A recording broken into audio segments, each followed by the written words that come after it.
What's up, you guys? Welcome back to week 7, day 5. We will be finishing Leviticus. So we'll be reading chapter 24 and chapter 25 for this video. And part 2, we'll finish off Leviticus with chapters 26 and chapter 27. And then for day 6 of week 7, we'll be covering Psalms again, which I've really been enjoying.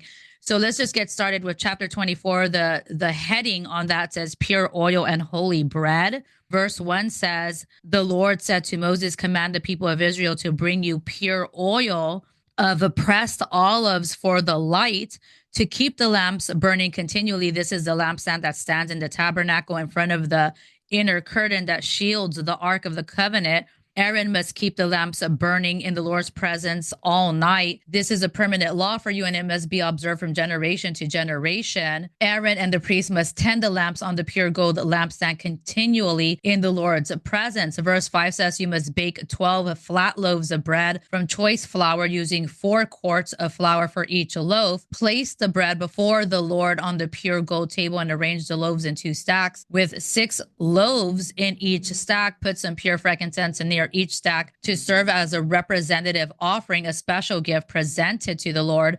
Each Sabbath day, this bread must be laid out before the Lord as a gift from the Israelites. It is an ongoing expression of the eternal covenant. The loaves of bread will belong to Aaron and his descendants, who must eat them in a sacred place, for they are most holy. It is the permanent right of the priest to claim this portion of the special gifts presented to the Lord. Now we're on an example of just punishment, verse 10, which says, one day a man who had an Israelite mother and an Egyptian father came out of his tent and got into a fight with one of the Israelite men.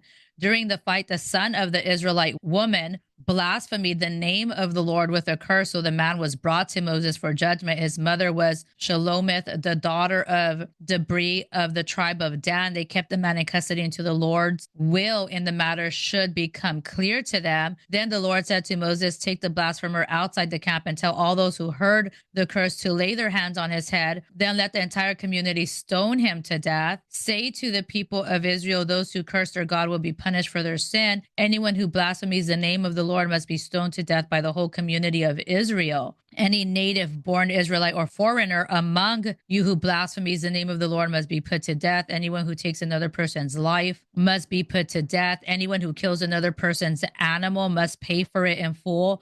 A live animal for the animal that was killed. Anyone who injures another person must be dealt with according to the injury inflicted. A fracture for a fracture, an eye for an eye, a tooth for a tooth. Whatever anyone does to injure another person must be paid back in kind. Whoever kills an animal must pay for it in full, but whoever kills another person must be put to death. The same standard applies both to native-born Israelites and to the foreigners living among you. I am the Lord your God. After Moses gave all these instructions to the Israelites, they took the blasphemer outside the camp and stoned him to death. The Israelites did just as the Lord had commanded Moses. Chapter 25, the Sabbath year, says, while Moses was on Mount Sinai, the Lord said to him, give the following instructions to the people of Israel. When you have entered the land I am giving you, the land itself must observe a Sabbath rest before the Lord every 7th year. For 6 years you must plant your fields and prune your vineyards and harvest your crops, but during the 7th year the land must have a Sabbath year of complete rest. It is the Lord's Sabbath. Do not plant your fields or prune your vineyards during that year, and don't store away the crops that grow on their own or gather the grapes from your unpruned vines. The land must have a year of complete rest, but you may eat whatever the land produces on its own during its Sabbath. This applies to you, your male and female servants, your hired workers, and the temporary residents who live with you. Your livestock and the wild animals in your land will also be allowed to eat what the land produces. And then it says the year of Jubilee, verse 8, in addition, you must count off 7 Sabbath years, 7 sets of 7 years, adding up to 49 years in all. Then on the land of atonement in the 15th year, blow the ram's horn loud and long throughout the land. Set this year apart as holy,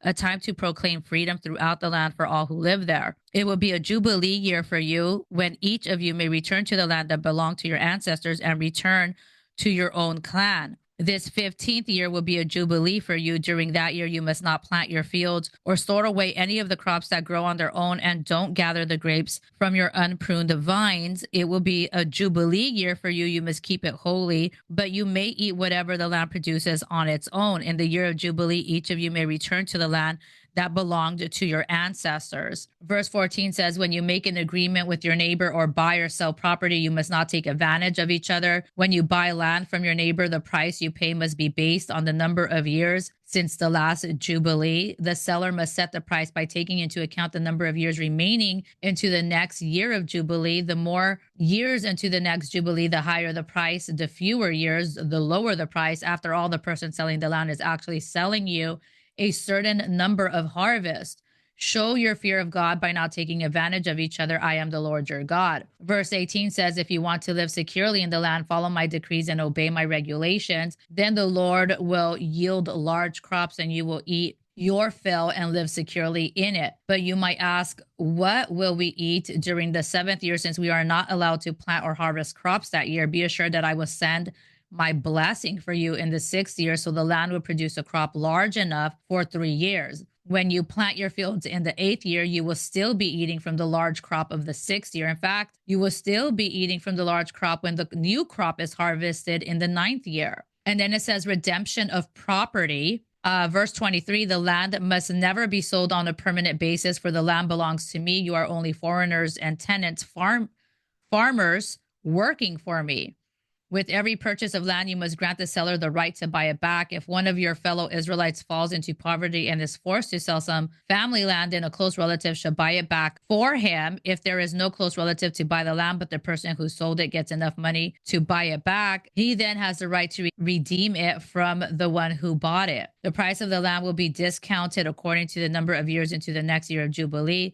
In this way, the original owner can then return to the land. But if the original owner cannot afford to buy back the land, it will remain with the new owner into the next year of Jubilee. In the Jubilee year, the land must be returned to the original owners so they can return to their family land. Verse 29 says, anyone who sells a house inside a walled townhouse has the right to buy it back for a full year after its sale. During that year, the seller retains the right to buy it back. But if it is not bought back within a year, the sale of the house within the walled town cannot be reserved. It will become the permanent property of the buyer. It will not be returned to the original owner in the year of Jubilee. But a house in a village, a settlement without fortified walls, will be treated like property in the countryside.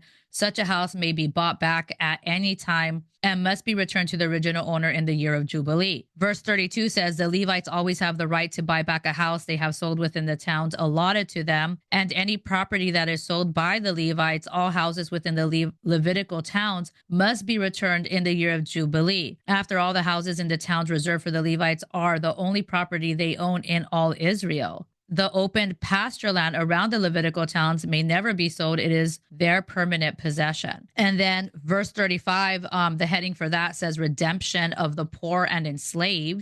So verse 35 says, if one of your fellow Israelites falls into poverty and cannot support himself, support him as you would a foreigner or a temporary resident and allow him to live with you. Do not charge interest or make a profit at his expense. Instead, show your fear of God by letting him live with you as your relative. Remember, do not charge interest on money you lend him or make a profit on food you sell him. I am the Lord your God, who brought you out of the land of Egypt to give you the land of Canaan and to be your God. Verse 39 says, if one of your fellow Israelites falls into poverty and is forced to sell himself to you, do not treat him as a slave. Treat him instead as a hired worker, as a temporary resident who lives with you, and he will serve you only into the year of Jubilee. At that time, he and his children will no longer be obligated to you, and they will return to their clans and go back to the land originally allotted to their ancestors. The people of Israel are my servants whom I brought out of the land of Egypt, so they must never be sold as slaves. Show your fear of God by not treating them harshly. Verse 44 says, however, you may purchase male and female slaves from among the nations around you. You may also purchase the children of temporary residents who live among you, including those who have been born in your land. You may treat them as your property, passing them on to your children as a permanent inheritance. You may treat them as slaves, but you must never treat your fellow Israelites this way. Okay, you guys, so chapter 47 says, Suppose a foreigner or temporary resident becomes rich while living among you. If any of your fellow Israelites fall into poverty and are forced to sell themselves to such a foreigner or to a member of his family, they still retain the right to be bought back even after they have been purchased. They may be bought back by a brother, an uncle, or a cousin. In fact, anyone from the extended family may buy them back. They may also redeem themselves if they have prospered. They will negotiate the price of their freedom with the person who bought them. The price will be based on the number of years from the time they were sold into the next year of Jubilee, whatever it would cost to hire a worker for that period of time. If many years still remain into the Jubilee, they will repay the proportion of what they received when they sold themselves. If only a few years remain into the year of Jubilee, they will repay a small amount for their redemption. The foreigner must treat them as workers hired on a yearly basis. You must not allow a foreigner to treat any of your fellow Israelites harshly. If any Israelites have not been bought back by the time the year of Jubilee arrives, they and their children must be set free at that time. For the people of Israel belong to me. They are my servants, whom I bought out of the land of Egypt. I am the Lord your God. That is all of chapter 25, you guys. So that's all for part 1. Part 2, we finish off Leviticus, and then day 6, we go into Psalms. I hope you guys have a great day today. And I'll see you guys for the next one.